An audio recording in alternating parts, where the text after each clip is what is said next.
والصلاة والسلام على سيد المرسلين وعلى آله وأصحابه أجمعين الطيبين الطاهرين ومن تبعهم بإحسان إلى يوم الدين.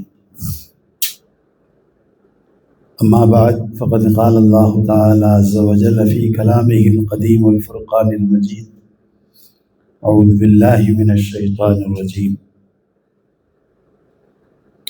اهدنا الصراط المستقيم صراط الذين أنعمت عليهم غير المغضوب عليهم ولا الضالين.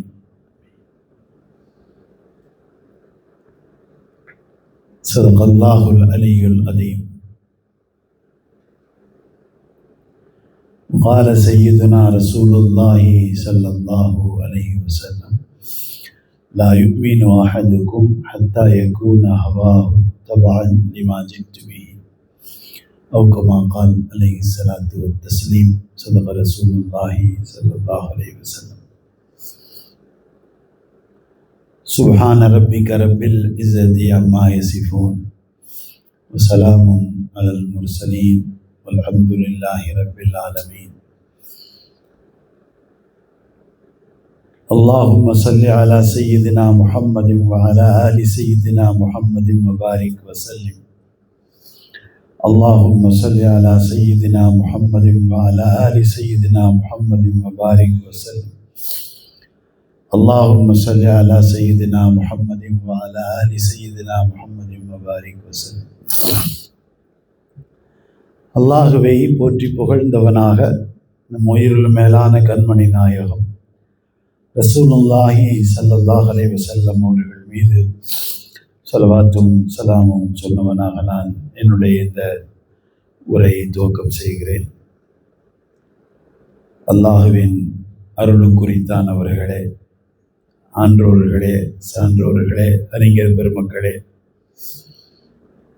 மாணவ செல்வங்களே, கண்ணியம் நிறைந்த தாய்மார்களே, சகோதரிகளே,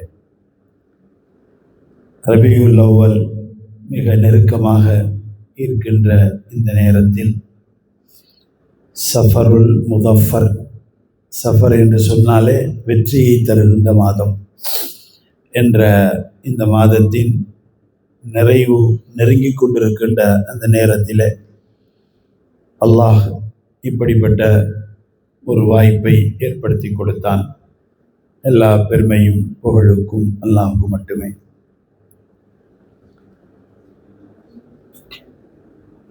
முதலில் நீங்கள் ஒவ்வொருவரும் சங்கடப்படுத்தப்படுகின்றவர்கள் எல்லோருக்கும் நிவாரணம் கிடைக்க வேண்டும் என்று துவா செய்து கொள்ளுங்கள். ஏனென்றால் சில சமயங்களில் உண்மைக்கு புறம்பாகவும் சங்கடப்படுத்தப்படலாம். உண்மைகளை தெரிந்தவன் அல்லாஹ் மட்டுமே. உங்களை நான் இந்த நேரத்தில் அழைத்ததே ஒருவர் சங்கடப்படுத்தப்படுகிறார் என்ற ஒரு தகவல் எனக்கு வந்ததால் தான் நான் உங்களுக்கு சில செய்திகளை சொல்ல வேண்டும் என்று நான் அழைத்தேன். நிறைய தடவைகள் யோசிப்பேன், ஆனால் அதற்கான வாய்ப்புகள் கிடைப்பதில்லை என்று அல்லாஹ் கொடுத்திருக்கிறான். எனவே நீங்கள் ரொம்பவும் கவனமாக இதை கேட்க வேண்டும்.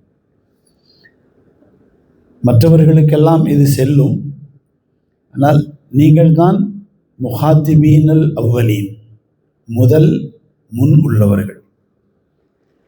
உங்களுக்கு ரொம்பவும் இது அவசியமான தகவல். நாம் மதரசாவில் இருக்கிறோம்.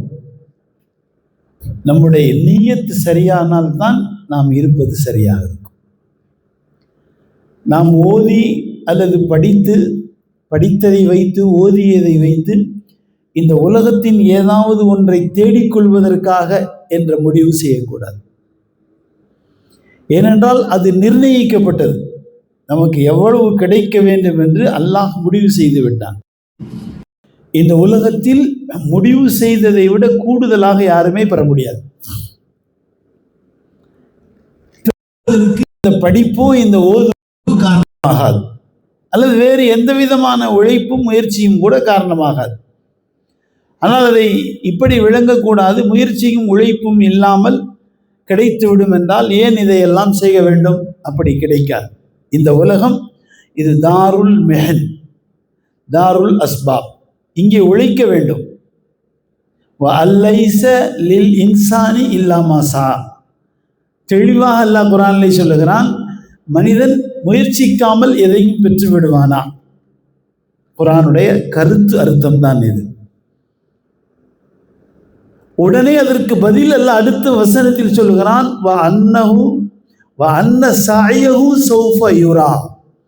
அவன் செய்த முயற்சியை அவன் கண்கூடாக பார்த்து கொள்வான்.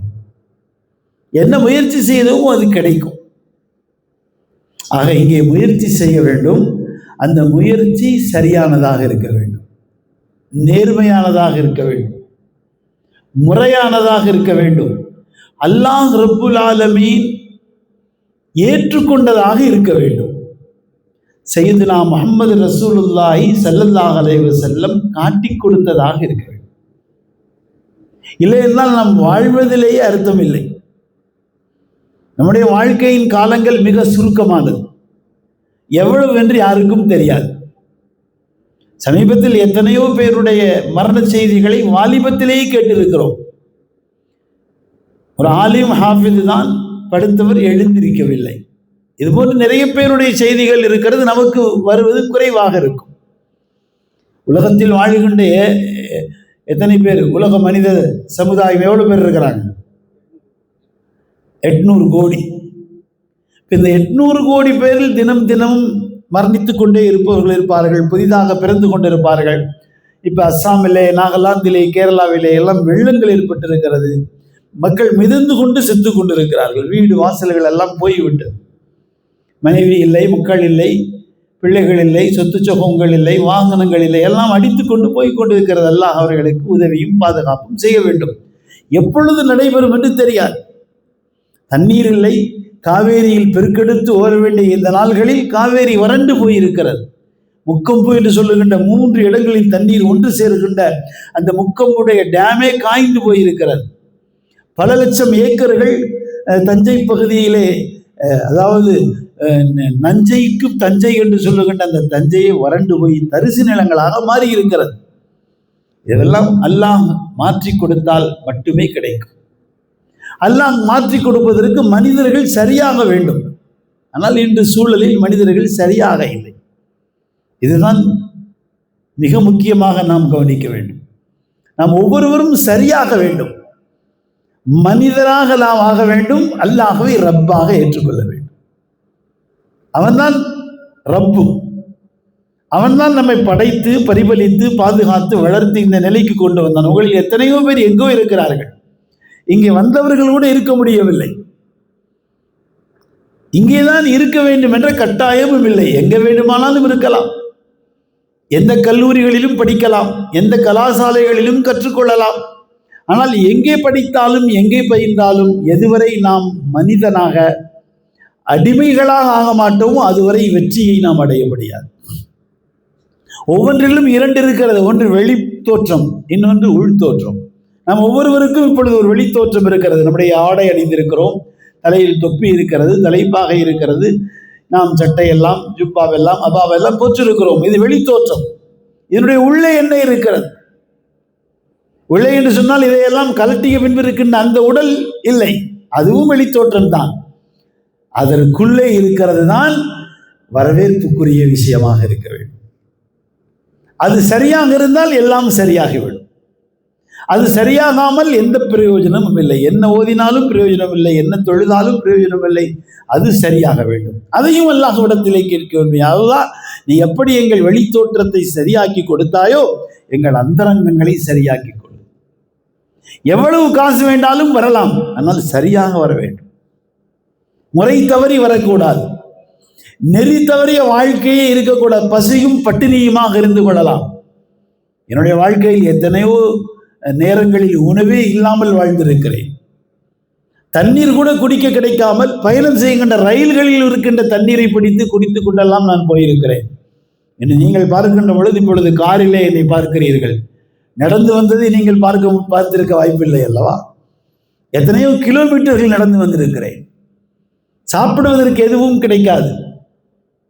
இப்பொழுதுதான் இந்த பாட்டில்கள் எல்லாம் தண்ணீரில் கிடைக்கும். ஒரு காலம் அதுவெல்லாம் இல்லை. ரயில்களில் ஏறி ரயில் பெட்டிகளில் இருக்கின்ற பாத்ரூமில் இருக்கின்ற தண்ணி மட்டும்தான் இருக்கும். குடிப்பதற்கான தனி ஏற்பாடுகள் ரயில் நிலையங்களிலேயே இருக்காது. அதையெல்லாம் குடித்தோம், அதில் ஒது செய்தோம். நின்று கொண்டே சென்னை வரை சென்றிருக்கிறேன், நின்று கொண்டே பெங்களூரு வரை சென்றிருக்கிறேன். சொல்லுகின்ற பொழுது ஆச்சரியமாக இருக்கலாம், எப்படி நின்று கொண்டு போனேன். சமீபத்தில் சிலர் சந்திக்க வந்தார்கள். பெருமைக்காக சொல்லவில்லை, அல்லாஹ்வின் உபகாரங்களை நினைத்து நான் மகிழ்ந்து அல்லாஹ்வுக்கு நன்றி சொல்லுகிறேன். மக்காவிலே அவர்கள் என்னை வந்து சந்தித்திருக்கிறார்கள். சாப்பாட்டிற்கு அரிசி வேண்டும் என்று கேட்டார்களாம். எனக்கு அதுவெல்லாம் நினைவில்லை. நான் அவர்களுக்கு அரிசியை கொண்டு போய் கொடுத்தேன். அவர்கள் என்னை பார்த்து நன்றி சொல்ல வேண்டும் என்று வந்திருக்கிறார்கள். ஆனால் அந்த நேரத்தில் எப்பொழுதும் நான் காபத்துல்லாவில் இருப்பேன் என்று அவர்கள் தான் சொல்லுகிறார்கள், எனக்கு நினைவில்லை. சந்திக்க வந்தவர்கள் நீண்ட நேரம் காத்திருந்திருக்கிறார்கள். நான் தொழுது முடித்து அவர்களை சந்திக்கவே முடியவில்லை என்று சொல்லுகிறார்கள்.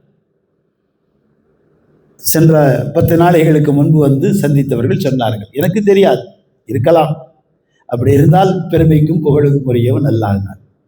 ஆனால் இன்று அப்படி அல்லவே, இன்று அப்படி எல்லாம் முடியாது. இப்பொழுது உள்ள உடல்நிலைகள் எல்லாம் அதற்கு சாதகமாக இல்லை. இருந்தாலும் அல்லாஹ் கூப்பிட்டு கொண்டே இருக்கிறான். இது அல்லாஹுடைய மிகப்பெரிய உபகாரத்தின் அடையாளம். நான் செய்தது என்ன? என்னுடைய வெளி தோற்றத்தின்படி உள் தோற்றத்தை அல்லாஹ்விடத்தில் அழகாக்கி கேட்டேன், அல்லாஹ் கொடுத்தான். நாம் ஒவ்வொருவரும் கண்ணாடியை பார்க்கின்ற பொழுது அப்படித்தானே துவா செய்ய சொன்னார்கள் ஸல்லல்லாஹு அலைஹி வஸல்லம். என்ன துவா? சத்தமா சொல்லுங்க. ஃபஹஸ்ஸின் குலுகிதா, துவாவை சரியா சொல்லுங்க. அல்லாஹும்ம ஹஸ்ஸன்த ஹல்கி, அல்லாஹ்வே என்னை அழகா ஆக்கி இருக்கிறாய். ஃபஹஸ்ஸின் குலுகி, அதுதான் உள்ரங்கம். ஒரு முறை தவறாத வாழ்க்கைக்குரியவர்களாக நாம் ஆக்கப்பட வேண்டும் என்பதுதான் உண்மை. அதை அல்லாஹ்விடத்தில் தான் கேட்க முடியும், அல்லாஹ் தான் கொடுக்க முடியும்.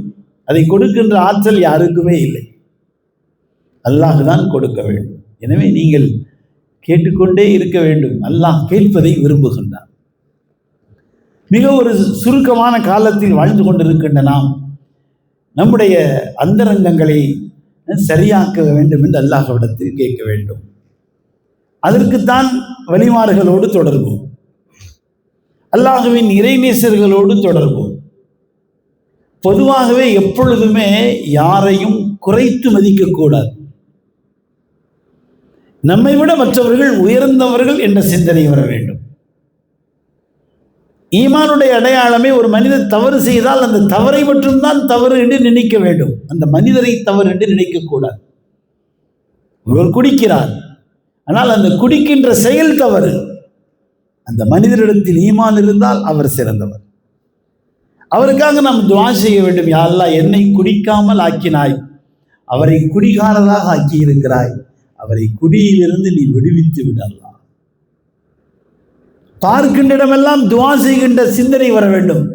காரிலே போகிறோம், வாகனங்களில் போகிறோம், நடந்து போகிறோம், ஆம்புலன்ஸ் சத்தம் கேட்டாலே துஆ செய்ய வேண்டும். யா அல்லாஹ், இதில் பயணிக்கின்றவர்களுக்கு நீ உபகாரம் செய்யல்லா, பாதுகாப்பை கூட அல்லா, நோய்களில் இருந்து அவர்களுக்கு நிவாரணம் கூட அல்லா. இப்படி கேட்பதற்கு நாம் எதுவும் செலவு செய்ய வேண்டுமா? அவர் சுகமாகிவிட்டால் நம்முடைய பட்டியலில் நாமும் கேட்டதால் சுகம் கிடைத்தது என்ற நமக்கும் நன்மை வந்து சேரும். ஒருவர் சைக்கிளை தள்ளி கொண்டு போகிறார். 2 தினங்களுக்கு முன்பு பார்த்தேன். என்னிடத்தில் இருந்தவங்களிடத்திலே சொன்னேன், இந்த காலத்திலும் இப்படி இருக்கிறார்கள். ஓட்டுநரை சொன்னேன், கொஞ்சம் சுதாரித்து தனியாக ஓட்டுங்கள், அவர் மீது மோதிவிட வேண்டாம். அவர் இந்த காலத்திலும் இந்த வயோதிகத்திலும் சைக்கிளை தள்ளி கொண்டு போய் கொண்டிருக்கிறார். நாம் மனதிலே அவருக்கு துஆ செய்தால் அவர் வாழ்வை வளமாக்கி கூட அல்லாஹ், சுகமாக்கி கூட அல்லாஹ் என்று கேட்டால் அல்லாஹ் சந்தோஷப்படுவார். அருமையானவர்களே, ரபியுல் அவ்வல் பிறக்கப் போகிறது. யதார்த்தமாக அந்த ரபியுல் அவ்வல் முதல் நாள் தான், அந்த 1வது நாள் தான் நம்முடைய நாட்டுக்கு சுதந்திரம் கிடைத்த தினமும் ஒன்றாக சேர்ந்து வருகிறது. ஆகஸ்ட் 15 தான் ரபியுல் அவ்வல் 1.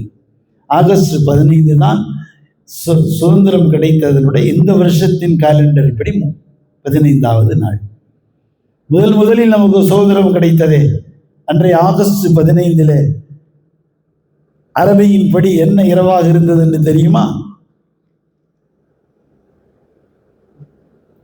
வரலாற்றையே படிப்பதில்லை. எத்தனை சுதந்திர தினங்கள் வந்து போயிருக்கிறது, யோசித்திருக்கிறோமா? உங்கள் ஒவ்வொருவருடைய டேட் ஆஃப் பர்த் தெரியும் அல்லவா? அந்த டேட் ஆஃப் பர்த்துக்கான அரபி தெரியுமா?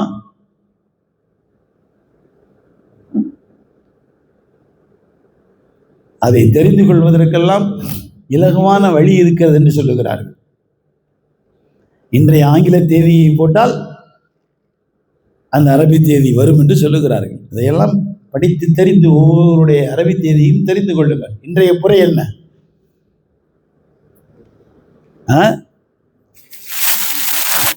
சஃபர் 24 25 25 ஆயிடுச்சா? சரி, எல்லாம் ஹைராக்கட்டும். அப்ப சுதந்திரம் கிடைத்ததனுடைய அந்த நாளில் என்ன பிறை, எந்த மாதம் ஒருத்தர் கூட தெரியல. தெரியுமா யாருக்காவதும்? என்ன யாரு அதிகமாக ஓதுறவங்க? கடைசி ஜமாத் யாரு?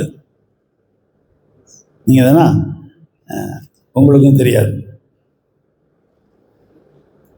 எவ்வளவு பிற்போக்காக இருக்கிறோம்.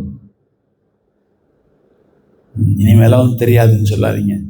ரமலான் பிறை 27 லைலத்துல் குத்ர் அன்றுதான், அன்றைய தினத்தில் ஆகஸ்ட் 15 நமக்கு முதல் சுதந்திரம் கிடைத்த அந்த நாளே லைலத்துல் குத்ர். அப்ப நாம் எப்படி இருக்க வேண்டும் யோசித்து பாருங்கள். முஸ்லிம்களுக்கே தெரியவில்லை, அது மதரசாவிலே ஓதுகொண்டு உங்களுக்கே தெரியவில்லை, மற்றவங்களுக்கு எங்கே தெரியும்? ஆக இந்த சுதந்திரத்திற்கும் நம்முடைய உலமாக்கள் தான் மிகப்பெரிய தியாகங்கள் செய்திருக்கிறார்கள். உடலை, உயிரை, அவர்களுடைய மற்ற எல்லா விதமான உடைமைகளையும் தியாகம் செய்து விட்டார்கள்.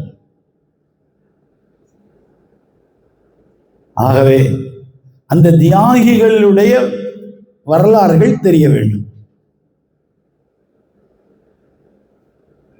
அதை பற்றி நம்ம படிக்கிறதே இல்லை, சிந்திக்கிறதே இல்லை.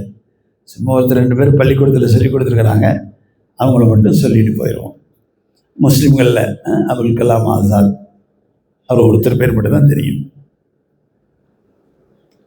முஸ்லீம் அல்லாதவர்களில் மகாத்மா காந்தி, பண்டிட் ஜவஹர்லால் நேரு,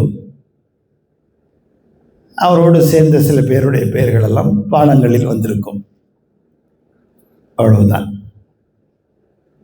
பாடங்களிலேயே வராதவர்கள் எல்லாம் இருக்கிறார்கள். பாடப்புத்தகங்களில் மறைக்கப்பட்டவர்களாம் இருக்கிறார்கள். அதுவும் குறிப்பாக முஸ்லிம்களில் நிறைய பேர் இருக்கிறார்கள். அதுவும் குறிப்பாக ஆலிம்கள் இருக்கிறார்கள்.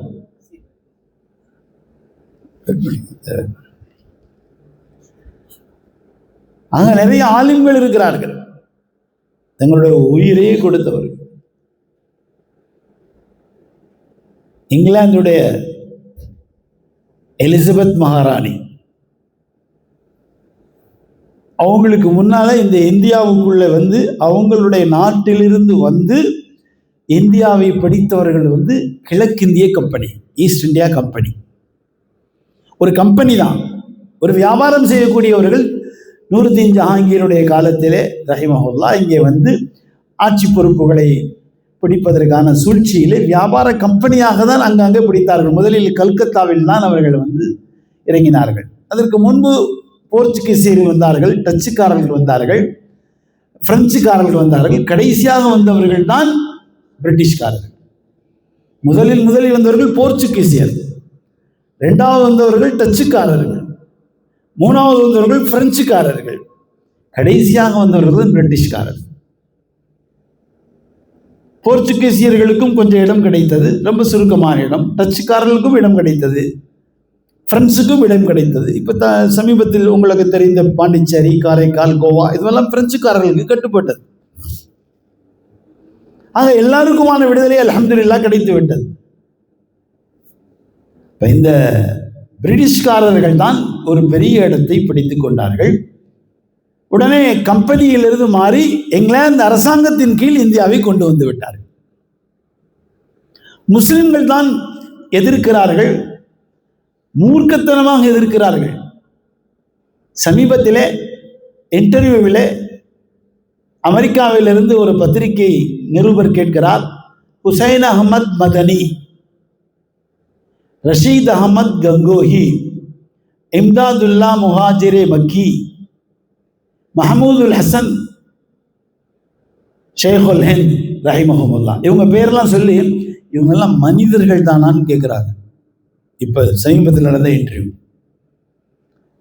கேட்டால், ஏன் இந்த கேள்வி கேட்குறீங்கன்னு கேட்டால், ஒரு மனிதரால் இப்படி எல்லாம் இருக்க முடியாது. அவ்வளவு மூர்க்கத்தனமாக இந்த நாட்டின் விடுதலைக்கு பாடுபட்டு இருக்கிறார். எவ்வளவு பெரிய சிரமங்களை மேற்கொண்டிருக்கிறார்கள். மௌலானா முகமது அலி ஜௌஹர், மௌலானா ஷவுகத் அலி, 2 பேரும் சகோதரர்கள். பிஎம்மா என்ற ஒரு கண்ணியமான ஒரு தாய் தான் அவர்களை வளர்த்திருக்கிறார்கள். தந்தையை எழுந்தவர்கள் இந்த நாட்டின் விடுதலைக்காக அலிகர் யூனிவர்சிட்டியில் படித்தார்கள். அதற்கு பின்பு ஆக்ஸ்போர்ட் யூனிவர்சிட்டியிலே படித்தார்கள். மிக பிரமாண்டமான பட்டங்களை பெற்றார்கள். இந்த நாட்டின் விடுதலைக்காக அவர்கள் போராடினார்கள். கடைசியில் நடந்த அந்த ரவுண்ட் டேபிள் மீட்டிங், ஒட்டமேஜை மாநாட்டிலே கலந்து கொண்ட மௌலானா முகமது அலி அவர்கள், ஒன்று விடுதலை கொடுங்கள், இல்லை என்றால் நான் சுதந்திரமான இந்த இங்கிலாந்திலே லண்டனிலே இறந்து போகிறேன், தவிர அடிமை நாட்டில் இறந்து போக மாட்டேன்னு சொன்னாங்க. உடனே அங்கேயே மூத்தாயிட்டாங்க. என்னுடைய ஜனாதாவை இந்தியாவுக்கு கொண்டு போகக்கூடாதுன்னு சொன்னாங்க. உலக நாடுகள்லாம் கேட்டாங்க, எங்கே அடக்கியிருக்காங்க தெரியுமா? எதுவுமே தெரியல. மஸ்ஜித் அக்ஸாவில் அடக்கியிருக்கிறாங்க, பைத்துல் முகத்தஸில். ஃப்ரீடம் ஃபைட்டர் மௌலானா முகமது அலி அப்படின்னு இப்போ அவங்க போர்டு வச்சுருப்பாங்க. 2 தடவை நான் அங்கே தியாரம் செய்ய போயிருக்கிறேன். மௌலானா முகமது அலி ரஹிமஹுல்லா. உலக நாடுகள்லாம் கேட்டாங்க, எங்கள்கிட்ட கொடுங்கன்னு. அவங்க சொன்னாங்க, என்னை மஸ்ஜித் அக்ஸாவில் அடக்கம் செஞ்சுங்க. மஸ்ஜித் அக்ஸாவில் கொண்டு போய் அடக்கம். வரலாறு இவங்களை எல்லாம் சொல்லவே. அஹிம்சையை கொண்டு மட்டும் வெற்றி பெற முடியாது, போராளிகளாக நாம் ஆக வேண்டும் என்பதைத்தான் சுபாஷ் சந்திர போஸ், கல்கத்தாவிலே வங்காளத்திலே பிறந்தவர். நேதாஜிங்கிறது அவர் பேர் இல்லை, நேதாஜிங்கிறது பட்டம். நேதாஜினா மனிதர்களுக்கு தலைவர், நேதானா மனிதர்களுக்கு சொல்றது.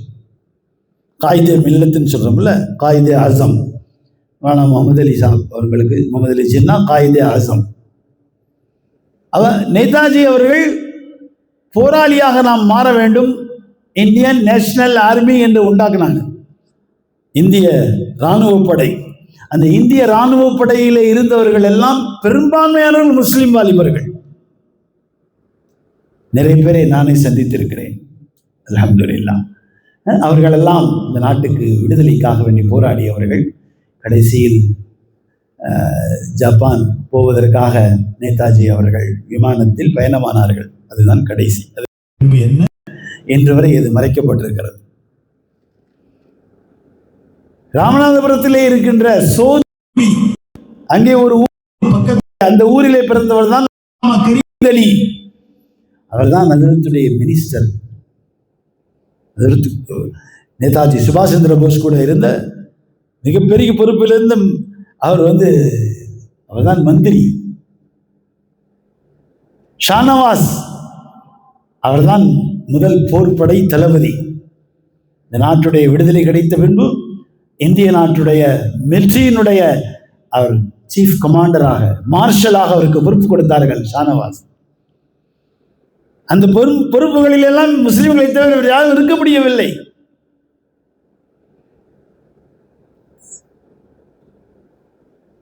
எலிசபெத் ராணி கேட்டார்கள், இந்த முஸ்லிம்கள் மட்டும் இப்படி வேகமாக முன்னேறி நம்மை நாட்டை விட்டு வெளியேற்றுவதற்கு முயற்சிக்கிறார்களே, இவர்களுக்கு யார் தலைவர்? எங்கிருந்து இவர்களுக்கு இந்த வேகம் வருகிறது? சொன்னாங்க, அவருடைய தலைவர் முஹம்மது ரசூலுல்லாஹி ஸல்லல்லாஹு அலைஹி வஸல்லம். அவர்கள் கேட்டார்கள், அவர்கள் எங்கே இருக்கிறார்கள்? அவர்கள் இல்லை, 1400 வருஷங்களுக்கு முன்பு அவர்கள் இந்த உலக மனித கண்களிலிருந்து மறைந்து விட்டார்கள். அவர்களுடைய இறக்கஸ்தலம் மதீனா முனவ்வராவிலே இருக்கு. எப்படி இவர்களெல்லாம் இப்படி கொதித்தெழுகிறார்கள்? அவர்களுடைய வாரிசுகள் என்று சொல்லுகின்ற ஆலிம்கள் இருக்கிறார்கள். அவர்கள் எங்கே இருக்கிறார்கள்? ஒவ்வொரு மதரசாவிலும் இருக்கிறார்கள். எனவேதான் சொன்னார்கள், மதரசாக்களை மூடுங்கள், ஆலிம்களை சிறைப்பிடியுங்கள் என்று சொன்னார்கள். அன்றைய ஒரே ஒரு கட்டளையில் மட்டும் டெல்லி எப்பொழுது 760களில் வங்காளத்திலே சிராஜு தௌலா அவர்கள் ஷஹீதானார்கள். 765 இருக்க வேண்டும். அதற்கு பின்பு 1799 மாவீரர் தீரர் திப்பு சுல்தான் ஷஹீத் ரஹ்மத்துல்லாஹி அவர்கள் மே 4 1799 மைசூர் ஸ்ரீரங்கப்பட்டத்திலே ஷஹீதானார்கள். 1801-2 பகதூர் ஷா அவர்கள் இந்திய நாட்டுடைய முகலாய சக்கரவர்த்திகளில் கடைசி நாடு கடத்தப்பட்டார்கள். ரங்கோனிலே அடக்கம் செய்யப்பட்டிருக்கிறார்கள். ஹாஃபிதுல் குர்ஆன் அவர்கள், ஷேഖு தரீகத் அவர்கள், ஒரு நாட்டை ஆட்சி செய்கின்றவர் எப்படி இருந்திருக்கிறார்? முகலாய சக்கரவர்த்திகள் அதிகமான பேர் பெரும் பெரும் ஆலிம்கள். ஹஜ்ரத் அவுரங்கசீப் ரஹிமஹுல்லாஹ் அவர்கள் மிகப்பெரிய ஆலிம். பகதாதுக்கு இணையாக கல்வி கேந்திரங்களாக டெல்லியும் லாகூரும் தட்டா என்ற ஒரு ஊரும் இருந்திருக்கிறது. நம்முடைய பக்கத்து நாட்டிலே இப்பொழுது லாகூரும் தட்டாவும் இருக்கிறது. பெரும் பெரும் ஆலிம்கள், பகதாதிலே உள்ள ஆலிம்கள் எல்லாம் கல்வியில் ஏற்படுகின்ற சந்தேகங்களை அந்த தட்டாவிலே வாழ்ந்த ஆலிம்களிடத்திலே கேட்டு சென்றிருக்கிறார்கள். அங்கேதான் படித்து பட்டம் பெற்றார்கள் அவுரங்கசீப் ரஹ்மத்துல்லாஹி அலைஹி. ஷாஜஹான் ரஹிமஹுல்லாஹ் அவர்கள் லாகூரில் இருந்து புறப்பட்டு வருகிறார். தன்னுடைய மகன் பட்டம் பெறுகிறார். வருகின்ற வழியெல்லாம் வெள்ளியும் தங்கமும் தர்மமாக கொடுத்து ஆயிரக்கணக்கான மக்களுக்கு உணவுகள் அளித்துக் கொண்டே வருகிறார். அந்த தட்டா என்ற ஊர் வந்து சேர்ந்தவுடனே அவுரங்கசீப் இளவரசர் ஆலிமாக என்று சனது பெறுகிறார். அவர் மகிழ்ச்சியாக இல்லை. மகனை பார்த்து தந்தை கேட்டார் ஷாஜஹான் ரஹிமஹுல்லாஹ், மகனே, உனக்காகத்தான் நான் புறப்பட்டு வந்திருக்கிறேன். வரும் வழியெல்லாம் வெள்ளியும் தங்கமும் கொடுத்து வந்திருக்கிறேன். பிரம்மாண்டமான உணவு பரிமாறிக்கொண்டே வந்திருக்கிறேன். நீ ஏன் மகிழ்ச்சியாக இல்லை என்று கேட்டபொழுதுதான், நீங்கள் உங்கள் விருப்பத்திற்கு எதையும் செய்யாதீர்கள், என்னுடைய ஷேഖிடத்திலே உஸ்தாதிடத்திலே சென்று கேளுங்கள், அவர்கள் சொல்வதை செய்யுங்கள் என்று சொன்னார். ஒரு சாதாரணமான அரசர்களுக்கு முன்னால் அவர்களெல்லாம் சாதாரணமானவர்கள் தான், ஆனால் அல்லாஹ்விடத்திலே உயர்ந்தவர்கள். அவரிடத்தில் கேட்கப்பட்ட பொழுது சொன்னார்கள், இந்த ஊரிலே மஸ்ஜித் ஒன்று தேவை இருக்கிறது, கட்டுங்கள். மஸ்ஜிதே ஷாஜஹான் என்றும் இருக்கிறது. அந்த காலத்திலே 60,000 ரூபாய் செலவழித்து கட்டியிருக்கிறார்கள். இன்று 600 கோடி வேண்டும். ஒரு பிரம்மாண்டமான மஸ்ஜித் வந்து கட்டப்பட்டது. மிகப்பெரிய ஆலிம். ஃபத்தாவா ஹிந்தியா உங்களுக்கு தெரியும். அந்த ஃபத்தாவா ஹிந்தியா தான் ஃபத்தாவா ஆலம்கீரின்னு சொல்றது. ஹனஃபி மத்ஹபுடைய மிக முக்கியமான ஃபத்வாவுடைய கிதாப். 300 ஆலிம்கள் இந்தியாவில் இருந்து, 200 ஆலிம்கள் உலகமெல்லாம் இருந்து, அந்த 300 இந்திய ஆலிம்களில் சில குறிப்பிட்டவர்களின் பெயரிலே ஒன்றுதான் நம்முடைய மாதிகுர் ரசூல் கீழக்கரையில் அடங்கியிருக்கின்ற சதகத்துல்லா அப்பா ரஹிமஹுல்லாஹ். வித்ரியா, ஷஃபையா போன்ற காவியங்களை எழுதி கொடுத்த மகானவர்கள். அருமையானவர்களே, தினம் தினமும் அரசவையின் அந்த அலுவலர்களுக்கு மத்தியிலே இந்த 500 ஆலிம்கள் எழுதிய அந்த சட்ட வடிவங்களை அவுரங்கசீப் ரஹிமஹுல்லாஹ்விடத்தில் படித்து காட்ட வேண்டும். படித்து அதை சரி என்று சொல்லுகின்றவர், அதில் எதுவும் சரியில்லாமல் இருந்தால் நாளை சொல்லுகிறேன் என்று சொல்லுவார்கள். கிதாப் எல்லாம் எழுதி முடிக்கப்பட்டு விட்டது. ஆலிம்கள் எல்லாம் கேட்டாங்க, நேரடியாக நீங்கள் சரி செய்கிறது எங்களுக்கு புரிகிறது, நாளை சொல்லுகிறேன் என்று திரும்ப வந்து சரி செய்வீர்களே, யாரிடத்தில் கேட்டு வருவீர்கள்? பிரம்மாண்டமான 300 ஆலிம்களும் இங்கே தான் இருக்கிறோம். வெளிநாட்டில் வந்திருக்கின்ற 200 பேரும் இங்கே தான் இருக்கிறோம். உங்களுக்கு இதை சரி செய்து கொடுக்கின்றவர்கள் யார் என்று கேட்ட பொழுதுதான் அழுது கொண்டே சொன்னார் அவுரங்கசீப் ரஹிமஹுல்லாஹ், என்னுடைய மகள் ஜெய்புன் நிசா. ஹனஃபி மத்ஹபினுடைய சட்ட நுணுக்கங்களை கற்றறிந்தவர்கள். 3 மைல் நீளத்திற்கு அவர்களிடத்திலே கிதாபுகள் லைப்ரரி இருந்தது. யோசித்து பாருங்கள், ஒரு பெண் நிக்காகை முடிக்காமல் இந்த ஹனஃபி மதுஹபுக்காக தன்னை அர்ப்பணித்த இளவரசி அவர்கள். அவர்களிடத்தில் கேட்டுத்தான் நான் உங்களுக்கு சொல்வேன் என்று சொன்னார்கள். நாம் என்ன படிக்கிறோம், நாம் என்ன ஓதுறோம்? தமிழில் சொல்கிற மாதிரி இதெல்லாம் கிளிப்பிள்ளை பாடம். நாம் படிக்கின்ற வார்த்தைகளுக்குள்ளே இருக்கின்ற ஒளி நமக்கு தெரிய வேண்டும். அலிஃப் என்று சொன்னால் அலிஃபுக்குள் என்ன இருக்கிறது என்று தெரிய வேண்டும். இல்லை என்றால் என்ன பிரயோஜனம்? எல்லோருக்கும் அலிஃப் எழுத தெரியுமே, நமக்கும் அது மட்டும் தெரிந்தால் போதுமா? அந்த அலிஃப் என்றால் எப்படி? அது லாம் என்றால் என்ன? மீம் என்றால் என்ன? அல்லாஹ் என்றால் அந்த வார்த்தைகளுக்கு என்ன உள்ளே இருக்கிறது? ரஹ்மான் என்று படித்தோம், ரஹ்மான் யார்? ரஹீம் என்று எழுதினோம், ரஹீம் என்று யார்? இங்கே எழுதுகிறோம் மாம்பழம், மாம்பழம் வந்துடுமா? மாம்பழம் வராதுல்ல. அப்ப ரஹ்மான்னா ரஹ்மான் எப்படி வருவான்? அப்ப ரஹீம்னா ரஹீம் எப்படி வரும்?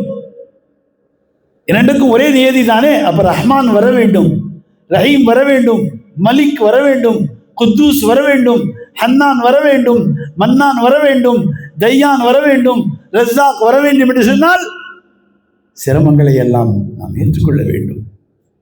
சரியான வழிகாட்டுகின்ற ஷேഖிடத்திலே நாம் நம்முடைய கரங்களை கொடுக்க வேண்டும். அவர்கள் பார்வையால் அலிஃப் என்றால் உள்ளே இருக்கின்றது திறக்கும். அல்லாஹ் வலியுல்லதீன ஆமனு யுக்ரிஜுகும் மின ظுலுமாத்தி இலன் நூர். இருளிலிருந்து உங்களை வெளியாக்குகின்றவன் அல்லாஹ். எப்பொழுது? நாம் அல்லாஹ்வுடையவர்களாக ஆகிவிட்டார். நாம் அல்லாஹ்வுடையவர்களாக ஆகலை. எல்லாம் காசு பணம் சொல்லுவாங்க, commercial. What is your future? படிக்கிறதுக்கு நிலைக்கப்பா என்ன எப்படி? இப்போ எல்லாமே போச்சு. பிஇ படித்தவங்க பூரா மௌத்தா போயிட்டாங்க. எல்லாம் இப்போ ஏன் டெக்னாலஜி வந்துருச்சு. 1000 பேர் வேலை செய்யாத ஒரே ஒரு மெஷின் வேலை செஞ்சிடும். அந்த மிஷினை பார்த்துக்கிறதுக்கு ஒருத்தர் போதும். இப்போ 999 பேருக்கு வேலை இல்லை. பெரும் பெரும் பணங்கள் செலவழிச்சு இன்ஜினியர், அட்வொகேட், டாக்டர்ஸ் இதெல்லாம் இந்த சின்ன சின்ன மிஷின்கள் செய்து முடித்து விடும். இன்னும் டெவலப் ஆனால் டெக்னாலஜி என்ன வரைக்கும் போகும்னு தெரியாது. ஆனால் யார் அல்லாஹோடு இருப்பார்களோ, தங்களை அல்லாஹ் உடையவரிடத்தில் ஒப்படைத்து விடுவார்களோ நிச்சயமாக வெற்றி பெற்று விடுவார்கள். அல்லாஹ் அவர்களில் நம்மை ஆக்குவானாக. சத்தமா சொல்லுங்க. அதை அழுது கேட்கணும். அல்லாண்டு வெறும் வெளிரங்கத்துக்காக மட்டும் இல்லை. தஃப்சீர் ஓதுவதை கொண்டு ஒன்றுமில்லை, ஹதீஸ் ஓதுவதை கொண்டு ஒன்றுமில்லை. பார்க்கின்ற பொழுது உள்ளே இருக்கின்றது நமக்கு தெரிய வேண்டும். ஒரு கண் தெரியாத ஒரு இடத்திலே கொண்டு போய் குர்ஆன் ஆயத்தை வாசித்தால் இது குர்ஆன் என்று சொல்லுவார், ஹதீஸை வாசித்தால் ஹதீஸ் என்று சொல்லுவார். கண்ணு தெரியாது. கேட்டார்கள், எப்படி தெரிகிறது என்று சொன்னால், என்னுடைய அகக்கண்களில் தெரிகிறது, குர்ஆனுடைய ஒளி பிரைட்டாக இருக்கிறது, அதை கடுத்து ஹதீஸிலே கொஞ்சம் கம்மியாக தெரியும். இதை வைத்துத்தான் இது குர்ஆன் ஆயத், இது ஹதீஸுடைய வாசகம் என்று சொல்லுவேன். இதுதான் வேண்டும். இந்த கண் தெரியலாம், தெரியாமல் கூட போகலாம். உள்ளே இருக்கின்ற கண் திறக்க வேண்டும். முயற்சி செய்யலாமா? அது மாதிரி அது கிடைப்பதற்கான முதல் வழிதான் ஹஜ்ரத் ஸல்லல்லாஹு அலைஹி வஸல்லம் மேலே முஹப்பத் வைக்கிறது. நமக்கு செய்கின்ற ஒவ்வொரு செயலுமே, மதரசாவோ சட்டமோ வேறு மற்றவர்கள் பார்க்கிறதுக்கோலாம் இல்லை. நான் முஹம்மது ஸல்லல்லாஹு அலைஹி வஸல்லம் மேலே முஹப்பத் உள்ளது. என்ன சொல்றாங்க அரபிக் கவிஞர்? ஹுப்புன் நபியி அலல் இன்சானி முஃப்தரதுன், ஃபரதுன்னு சொல்றாங்க. ஸல்லல்லாஹு அலைஹி வஸல்லம் முஹப்பத் வைக்கிறது என்ன?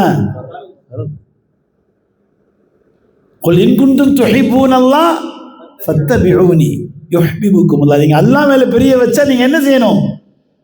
என்னை பின்பற்றுங்கன்னு சொன்னாங்க. பார்ப்பது, பேசுவது, படிப்பது, ஓதுவது, எடுப்பது, கொடுப்பது, நடப்பது எல்லாம் முஹம்மது ரசூலுல்லாஹி ஸல்லல்லாஹு அலைஹி வஸல்லம் செய்யலாம். இன்ஷா அல்லாஹ் ரபீஉல் அவ்வல் வரப்போகுது. ஸல்லல்லாஹு அலைஹி வஸல்லத்தை சந்தோஷப்படுத்த வேண்டும். ஒவ்வொரு செயலும் அவர்கள் செய்ததை போன்று நாம் செய்ய வேண்டும். ஒவ்வொன்றாக தேட வேண்டும். என்ன செய்தார்கள், எப்படி பேசினார்கள், எப்படி ஓதினார்கள், எப்படி படித்தார்கள், எப்படி பார்த்தார்கள். அதிலிருந்து கோடான கோடியிலிருந்து ஒன்றாவது நமக்கு கிடைத்தால் இந்த உலகத்தின் மக்களை எல்லாம் சரி செய்கின்ற ஒரு நற்பாக்கியம் நமக்கு கிடைக்கும். அதனால் மதரசாக்கள் நிறைய இருக்கிறது, பள்ளிக்கூடங்கள் நிறைய இருக்கிறது. ஆனால் இந்த தாருல் சவுதியா, இந்த Saudiya oriental higher secondary school, இங்கே நாம் உங்களை சேர்த்திருப்பதே உங்களுக்கு விலாயத்தை வாங்கி கொடுக்க வேண்டும் என்பதற்கு தான். டிகிரி எல்லா இடத்திலும் கிடைச்சிடும், சனது எல்லா இடத்திலும் கிடைச்சிடும். ஆனால் விலாயத் கிடைக்க வேண்டும் என்று சொன்னால் இங்கே பெரிய பெரிய மகான்களின் தொடர்புகள் இருக்கிறது. முயற்சித்து நீங்கள் பெற்றுக்கொள்ளலாம். வாழ்க்கையில் யாரையும் திட்டி விடாதீர்கள், எந்த ஆலிமையும் திட்டாதீர்கள், எந்த பிற மனிதர்களையும் திட்டாதீர்கள். காஃபிர்களை கூட திட்டக்கூடாது. அல்லாஹ் நமக்கு இந்த பாக்கியம் கொடுத்தான், அவர்களுக்கு கொடுக்க வேண்டும் என்று துஆ செய்ய வேண்டும். யாராவது சிரமப்படுவதை பார்த்து சந்தோஷப்பட்டு விடாதீர்கள். சொர்க்கவாதி என்று 3 தடவை சொன்னார்கள் ஸல்லல்லாஹு அலைஹி வஸல்லம் ஒரு நபித்தோழரை பார்த்து. அப்துல்லாஹ் இப்னு உமர் அல்லது வேறொரு நபித்தோழர் யார் என்று நினைவில்லை.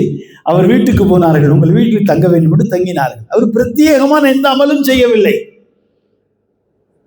உங்களை சொர்க்கவாதி என்று சொன்னார்களே ஸல்லல்லாஹு அலைஹி வஸல்லம், என்ன நீங்கள் செய்கிறீர்கள்? அவர்கள் சொன்னார்கள், நான் எதுவும் செய்வதில்லை, யாரை பற்றியும் தவறாக நினைப்பதில்லை. இதுதான் சொர்க்கவாதி என்பதற்கு அடையாளம். அதுவும் இறைநேசர்களை தவறாக நினைத்து விட்டால் என்ன ஆகும்? அழிவுதான் வரும். நான் அடிக்கடி சொல்லுவேன், இறைநேசர்களை யார் கேவலமாக பேசினார்களோ அவர்களை அல்லாஹ் இந்த உலகத்திலேயே கேவலப்படுத்துவார். இப்பொழுது வந்த செய்தியும் கூட அதுதான். என்னுடைய நண்பர் என்னை நினைவுபடுத்துகிறார். நீங்கள் அடிக்கடி சொல்லுவீர்கள், இவர் தன்னுடைய பேச்சுக்களிலே இவர் இறைநேசர்களை சாதாரணமாக சொன்னார், இன்று இவர் கேவலப்படுத்தப்படுகிறார். எனவே நாம் இறைநேசர்களை, அல்லாஹ்வின் நெருக்கமானவர்களை, பாவிகளை கூட நாம் எதுவும் சொல்லக்கூடாது என்று சொன்னால் இறைநேசர்களை எப்படி சொல்லுவது? கபரிலே இருப்பவர்கள் எல்லாம் உள்ளே போய்விட்டால் நினைக்க வேண்டாம், அவர்கள் இருக்கிறார்கள், பார்க்கிறார்கள், கேட்கின்றவர்களுக்கு கொடுக்கிறார்கள். எப்படி கொடுப்பார்கள், எப்படி கேட்பார்கள், விதங்கள் வேறாக இருக்கிறது. போன் வைத்திருப்பவர் எத்தனை பேருக்கு கேட்குது அல்லவா? போன் இல்லாதவருக்கு எப்படி கேட்கும்? அதிலும் 5G நம்ம நாட்டில் வந்திருக்கு. இதுக்கு மேலே 15G வரைக்கும் வேறு நாடுகள் இருக்கு.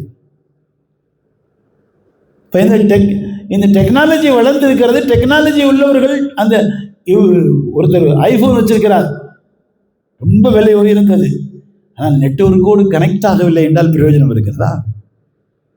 ஒருவர் மிக சாதாரணமான போன் வைத்திருக்கிறார், நெட்வொர்க்கோடு கனெக்ட் ஆகிவிட்டார், அவருக்கு எல்லாம் கேட்கும் அல்லவா, அவர் பார்ப்பார் அல்லவா? நாம் நெட்வொர்க்கோடு கனெக்ட் ஆக வேண்டும். ஆயிரலாமா? அல்லாஹும் ரசூலும் அல்லாஹுடையவர்களும் தான் அந்த நெட்வொர்க். எப்பொழுதும் நம்மை அல்லாஹ்வின் கிருபை கொண்டு ஒரு உயர்ந்த நிலையில் கொண்டு போவதற்கு காரணமாவார்கள். எனவே நம்முடைய நியத்துகளை சரி செய்ய வேண்டும்.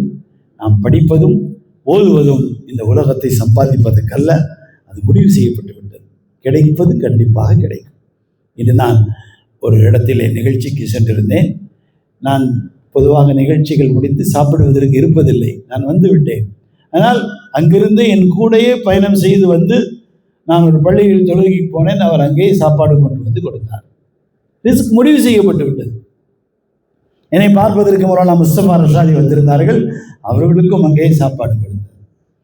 எனவே சாப்பாடு முடிவு செய்யப்பட்டு விட்டது. சாப்பாட்டுக்காக ஓதக்கூடாது, சாப்பாட்டுக்காக படிக்கக்கூடாது, சம்பாதிப்பதற்காக ஓதக்கூடாது, படிக்கக்கூடாது. எதுக்காக ஓதணும், எதுக்காக படிக்கணும்? அல்லாஹ்வை அடைவதற்காக. பொருத்தம்லாம் என்ன? அல்லாஹ் தான் வேணும். கேட்கலாமா? அல்லாஹ் மட்டும்தான் வேணும், அதான் நீ மட்டும்தான் வேணும். இப்போ அல்லாஹ் கிடைச்சிட்டா, ஒரு அரசர் எல்லாம் நவரத்னங்கள் எல்லாம் கொட்டி வச்சு சொன்னார், யார் வேணாலும் என்ன வேணாலும் எடுத்துக்கங்க. எல்லாரும் அவங்கவுங்க போய் எழுதினாங்க. அவருக்கு வேலை செய்யக்கூடிய ஒரே ஒரு அடிமை மட்டும் அவர் தலையில் கை வைத்தார். அரசர் கேட்டார், உனக்கு எதுவுமே வேணாமா? எதுவுமே வேணாம், நீங்க மட்டும் இருந்தா போதும். அரசர் கிடைத்தால் எல்லாம் கிடைக்கும் அல்லவா? அல்லாஹ் கிடைத்தால் எல்லாம் கிடைத்துவிடும். காட்டுக்கு சென்றார் ஒரு தடவை அரசர். வேட்டைக்கு சென்ற பொழுது வழி தவறி போய்விட்டார். கடுமையான தாகம், பசி, யாரும் இல்லை. ஒரு ஓலை குடிசையில் போய் பார்த்தார். அவருக்கு தெரியாது இவர் அரசர் என்று. அவரிடத்தில் இருக்கின்ற சாதாரணமான உணவுகளை இவருக்கு கொடுத்தார். ரொம்ப களைத்து போய் அங்கேயே படுத்து விட்டார். பட்டு மெத்தைகளிலும் பஞ்சனைகளிலும் படுக்கின்றவர் ஒரு சாதாரணமான ஏழை விவசாயியின் வீட்டிலே படுத்து விட்டார். அசந்து தூங்கி விட்டார். காலையில் புறப்பட்டு கொஞ்சம் நடந்து போய் தன்னுடைய பரிவாரங்களை அடைந்து கொண்டார். இவரிடத்தில் சொன்னார், நீங்கள் வாங்க, நகரத்துக்கு வந்திருக்கிறீர்களா, டெல்லி வந்திருக்கிறீர்களா? அவர் சொன்னார், வந்ததில்லை, வந்து பாருங்கள், அங்கே அரசர் இருப்பார், அரண்மனை இருக்கும், காவலாளியிடத்திலே சொல்லுங்கள் அரசரை பார்க்க வேண்டும் என்று உங்களை உள்ளே விடுவார். ரொம்ப சந்தோஷமாக இவர் ஏற்றுக்கொண்டார். ஒரு நாள் யோசித்து பார்த்தார், நாம் நகரத்திற்கு சென்று அரண்மனைக்கு போய் அரசரை பார்க்கலாமா என்று. இவருடைய அடையாளங்களை எல்லாம் சொல்லி வைத்திருந்தார். அதே போன்று ஒரு வாசலுக்கு வந்து நின்று உடனே காவலாளி இடத்தில் சொன்ன உடனே இவரை அழைத்து கொண்டு போனார். அங்கே பார்த்தால் இவர் ஆச்சரியப்பட்டு போனார். தன் குடிசையில் படுத்திருந்தவர் தான் அங்கே அரசராக வீற்றிருக்கிறார் சிம்மாசனத்திலே. பக்கத்தில் இவருக்கு ஒரு சிம்மாசனம் வைத்து இவரை கண்ணியமாக வைத்தார். 3 நாள்கள் தங்க வைத்தார். தன்னுடைய ஆடைகளை கொடுத்து உணவுகளை கொடுத்து கண்ணியமாக வைத்திருந்தார்.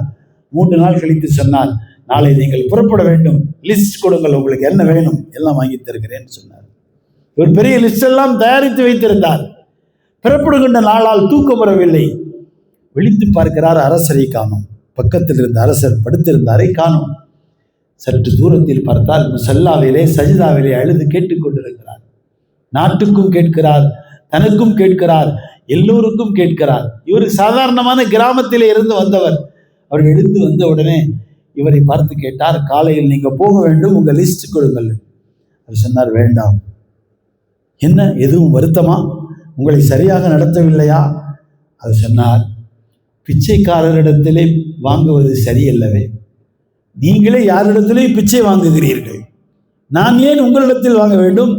உங்களுக்கு தருகின்ற அந்த ராஜா, அந்த அரசன், அந்த மாலிக்குல் முல்க் தில் ஜலாலி வல் இக்ராம் எனக்கு தரமாட்டானா? இவ்வளவு பெரிய அரசாங்கத்துக்கே நீங்கள் கேட்டு வாங்குகிறீர்களே, அவனிடத்தில் நான் கேட்டு வாங்கிக்கிறேன் என்று சொன்னார். வாங்கலாமா? அவன்கிட்ட கேட்டு நீங்க சரி செய்யலாமா? என்ன கேட்கணும்? இல்லாட்ட அல்லாஹுடைய நெருக்கம், அல்லாஹுடைய நட்பு, அல்லாஹோடு தொடர்பு, இதுதான் அசல். அல்லாஹ் தாலா அந்த பாக்கியத்தை கொடுப்பானாக. சுதந்திர தின தியாகிகளை எல்லாம் கபூல் செய்வானாக. முஹம்மது ரசூலுல்லாஹ்வுக்காக தன் வாழ்க்கையை அர்ப்பணித்த நபி தோழர்கள், தோழியர்கள், அவருடைய குடும்பத்தார்கள், அகில வைத்துகள், உலகமெல்லாம் வாழ்ந்து மறைந்த மகான்கள், இறைநேசர்கள், சில்சிலாவுடைய எல்லா பெரியார்கள் எல்லாரையும் எல்லாம் கபூல் செய்வானாக. ربنا لك الحمد كما ينبغي بجلال وجهك وعظيم سلطانك. ربنا لك الحمد كله ولك الشكر كله ولك المن كله ولك الفضل كله وإليه يرجع الأمر كله. اللهم صل على سيدنا محمد وعلى آل سيدنا محمد وبارك وسلم. فيها حرز الحماية، لطف الوقاية، عين العناية، بركة الكفاية، سر الولاية، وافر العطايا، وعلى آله وصحبه في كل أمر وغاية. اللهم صل على سيدنا نبينا مولانا محمد الرؤوف الرحيم ذي الخلق العظيم وعلى آله وأصحابه وأزواجه في كل لحظة بعدد كل حادث وقديم.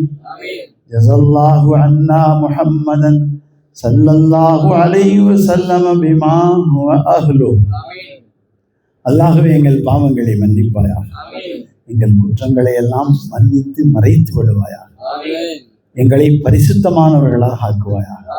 நாங்கள் பார்ப்பதில், கேட்பதில், சிந்திப்பதில், நடப்பதில், கொடுப்பதில் எங்கள் அத்தனை அசைவுகளையும் நீ பொருந்திக் கொள்ளலாம். எங்களுக்கு நேர்வழி காட்டலாம். நேர்வழி கிடைத்த பின்பு எங்களை வழி செய்து இந்த உலகத்தின் மிக சாதாரணமான காசு பணங்களுக்காக எங்களை வழிதவர செய்து விடாதே அல்லாஹ். பட்டம் பதவிகளுக்காக எங்களை வழிதவர செய்து விடாதே அல்லாஹ். செய்யாததை சொல்லாமல் பாதுகாத்து விடலாம், சொல்வதை செய்கின்றவர்களாக ஆக்கித்தா அல்லாஹ்.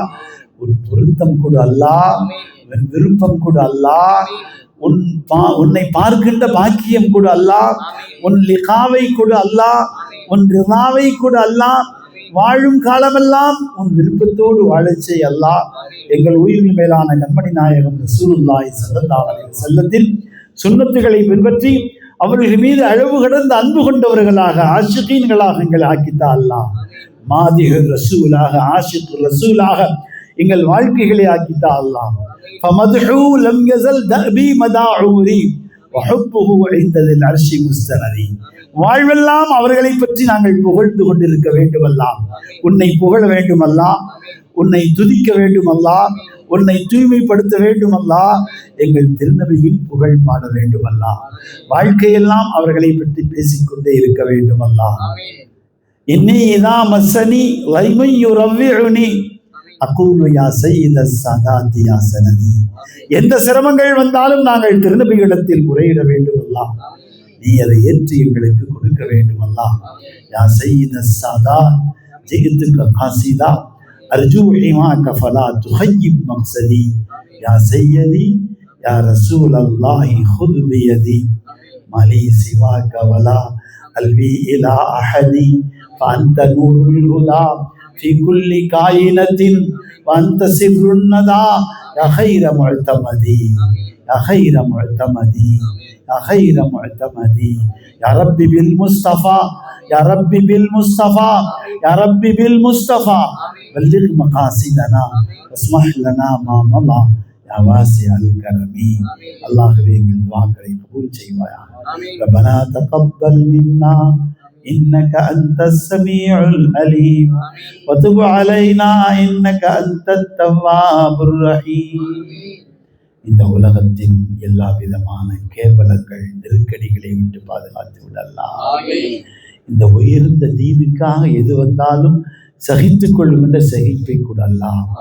பணத்திற்காக, பதவிக்காக, பட்டங்களுக்காக சித்திரவதையிலும் கேவலங்களிலும் உட்படுத்தப்படுவதை விட்டு எங்களை பாதுகாத்து விடலாம். இவர்கள் எல்லோரையும் கபூல் செய்யலாம். இவர்கள் ஒவ்வொருவரையும் நீ பொறுப்பெடுத்துக் கொள்ளலாம். உன் நேசத்தையும் உன் நட்பையும் கூடலாம். உன் புறத்திலிருந்து விலாயத்தை அன்பளிப்பாக கூடலாம். எங்கள் துஆக்களை கபூல் செய்யலாம். وصل يا ربي على النبي سيدنا نبينا مولانا محمد وعلى آله وأصحابه وأزواجه أهل بيته وذريته أجمعين. سبحان ربك رب العزة عما يصفون وسلام على المرسلين والحمد لله رب العالمين. صلى الله على محمد صلى الله عليه وسلم صلى الله على محمد صلى الله عليه وسلم صلى الله على محمد. يا ربي صل عليه وسلم.